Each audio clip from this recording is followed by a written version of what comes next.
सकते हैं कि कहते हैं कि जैसे जैसे लोगों की इनकम बढ़ती है, जैसे वैसे लोगों की इनकम बढ़ती है वैसे वैसे उनके खर्चे भी बढ़ जाते हैं, यानी उपभोग भी बढ़ जाता है। लेकिन ये जरूरी नहीं है कि आपकी इनकम तो बढ़ेगी, जिस रेशो से आपकी इनकम बढ़ रही है उसी रेशो से आपके खर्चे भी बढ़े।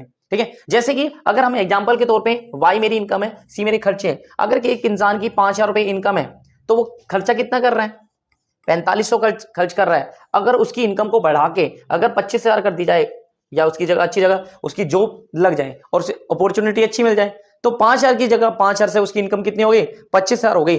तो खर्चे कितने से काम चला सकता है, वो ज्यादा कितने से काम चला देगा, उसे आदत ही है इतने कम की है, तो वो इतने से काम चला सकता है। कितना, 3 गुना। यानी कहने का मतलब आपकी इनकम तो 5 गुना बढ़ेगी, लेकिन खर्चे आपके कितने गुना बढ़ेंगे, 3 गुना बढ़ेंगे।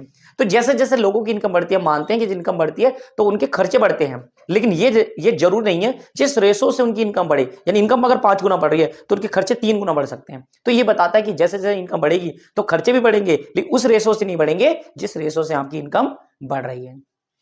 ठीक है, तो यहां पे समझ में आ गया हो, चाहे हम उपभोग फलन के या उपभोग प्रवृत्ति के। उपभोग फलन क्या होता है, उपभोग फलन बेसिकली इन दोनों के बीच के रिलेशन को बताता है। वाई और सी के बीच में जो रिलेशन होता है उसे उपभोग फलन कहते हैं।